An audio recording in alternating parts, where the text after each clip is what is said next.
کسی عارف کا واقعہ ہے کہ جو شیطان یا نفس امارہ کی ہوا سے غلط راستے پر پڑ گئے تھے اور سرکشی اور نافرمانی کے جراثیم ان کی روح میں پیدا ہونے لگے تھے۔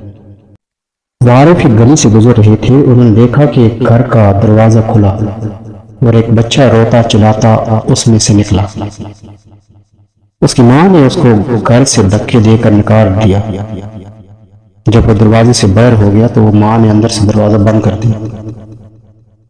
بچہ اسی طرح روتا چلاتا بکتا بڑبڑاتا کچھ دور تک چلا گیا، پھر ایک جگہ پہنچ کر کھڑا ہو گیا اور سوچنے لگا کہ میں اپنے ماں باپ کے گھر کے سوا کہاں جا سکتا ہوں اور کون مجھے اپنے پاس رکھ سکتا ہے۔ یہ سوچ کر ٹوٹے ہوئے دل کے ساتھ اپنے گھر کی طرف واپس لوٹا۔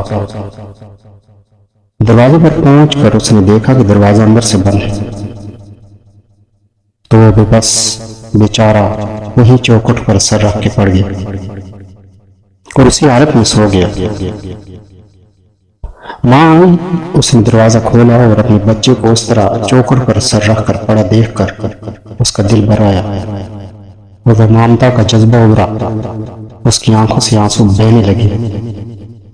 بچے کو اٹھا کر سینے سے لگایا اور اس کو پیار کرنے لگی اور کہہ رہی تھی، بیٹے تو نے دیکھا تیرے لیے میرے سوا کون ہے؟ تو نے نالائکی، نادانی اور نافرمانی کا راستہ اختیار کر کے میرا دل دکھا کے مجھے وہ غصہ دلایا جو تیرے لیے میری فطرت نہیں ہے۔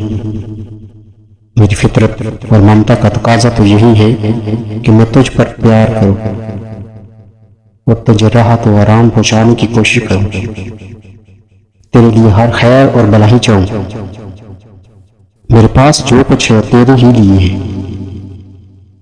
ان عارف نے یہ سارا ماجرا دیکھا اور ان میں سے جو اس نے سبق اخذ کیا، اس قصے پر غور کرتے ہوئے رسول اللہ صلی اللہ علیہ وآلہ وسلم کا یہ ارشاد سامنے رکھیے، جس کا ترجمہ ہے کہ خدا کی قسم، اللہ تعالیٰ کی ذات میں اپنے بندوں کے لیے اس سے زیادہ پیار اور رحم ہے جتنا ماں میں اپنے بچے کے لیے ہے۔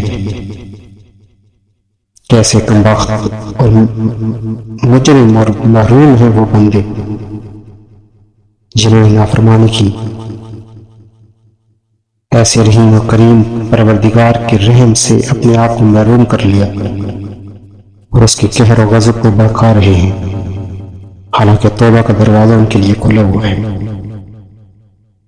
اور وہ اس کی طرف قدم بڑھا کے اللہ تعالیٰ کا وہ پیار حاصل کر سکتے ہیں جس کے سامنے ماں کا پیار کچھ بھی نہیں۔ اللہ تعالیٰ ان حقائق کا فہم و یقین ہم سب کو نصیب فرمائے، آمین۔